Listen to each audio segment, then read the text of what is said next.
आज की वीडियो में हम सिंगापुर के एक ऐसे हॉस्पिटल के बारे में बात करेंगे जहां का स्टाफ मरने के बाद भी हॉस्पिटल में अपना रोल निभा रहा है।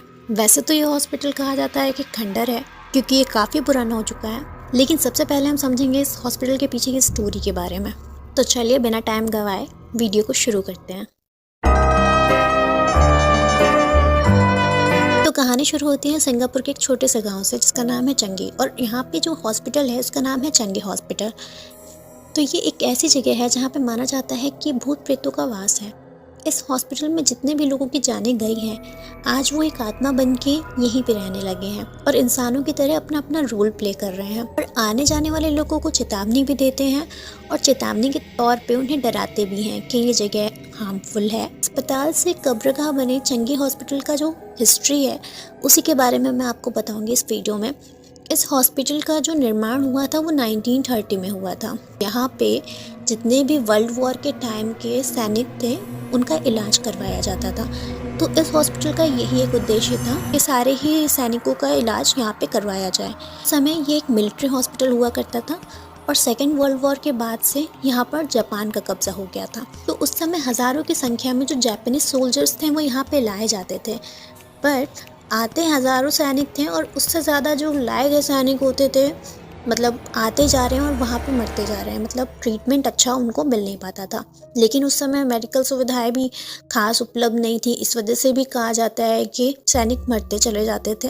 आधे से ज़्यादा लोगों की वहाँ पे मौत होती गई और उनमें से जो उनकी फैमिलीज आती थी वो ज़्यादातर उनके स्टाफ को ही बुरा मानती थी कि मतलब इन्होंने अच्छे से ट्रीटमेंट नहीं दिया। आपने अपने आसपास भी देखा होगा, ज़्यादातर गवर्नमेंट हॉस्पिटल्स में स्टाफ को ही लोग बोलते हैं कि इस हॉस्पिटल में अच्छा ट्रीटमेंट नहीं होता। ऐसे ही चंगी हॉस्पिटल में भी था। तो इन्हीं मौतों की वजह से और इन्हीं सब कारणों की वजह से हॉस्पिटल में एक तरह की बीमारी भी फैलने लगी, क्योंकि जितने लोग मर रहे थे उनसे कुछ ना कुछ लोगों को बीमारी फैल रही थी। लोग इस बीमारी के चपेट में आने लगे और भयानक बीमारी की चपेट में आते आते नर्स और वहाँ के डॉक्टर्स भी मरने लग गए, उनकी भी मौत होने लगी और कहा जाता है कि उनकी भी आत्माएं यहाँ पे भटकने लगी उन सोल्जर्स के अलावा। आसपास के लोगों ने कहा कि ये जगह मनहूस है, यहाँ पे लोग मरते जा रहे हैं और मृत आत्माओं की जो ताकतें थी वो बहुत आसानी से लोगों को महसूस होने लगी। मतलब आसपास के लोग जाते अक्सर देख सकते थे कि वहाँ के सिक्योरिटी गार्ड्स जो मरे थे, वहाँ को जो मैनेजमेंट स्टाफ था या फिर डॉक्टर्स हो गए, नर्सेज हो गई,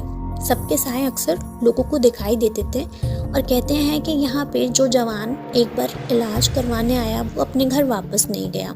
तो यहाँ पे एक सोल्जर का एक बार ट्रीटमेंट हो रहा था, उसी समय एक नर्स थी जिसकी कुछ गलती हो जाती है, जिसकी वजह से उस सोल्जर के जो फैमिली वाले होते हैं उस लड़की को खूब पीटते हैं। तो वो जो नर्स होती है वह एक्चुअल में प्रेग्नेंट थी। प्रेगनेंसी में उसको इतनी मार पड़ने की वजह से वो काफ़ी बुरी तरह जख्मी हो गई और वहाँ पे तड़प तड़प के मर गई और उसको भी अच्छा ट्रीटमेंट नहीं मिल पाया क्योंकि उसका स्टाफ ही ऐसा था।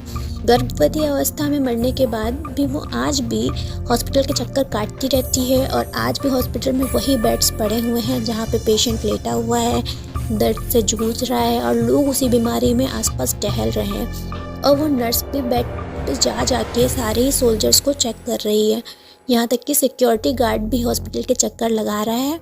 आने जाने वाले लोग भी वही जो मर चुके हैं हॉस्पिटल में।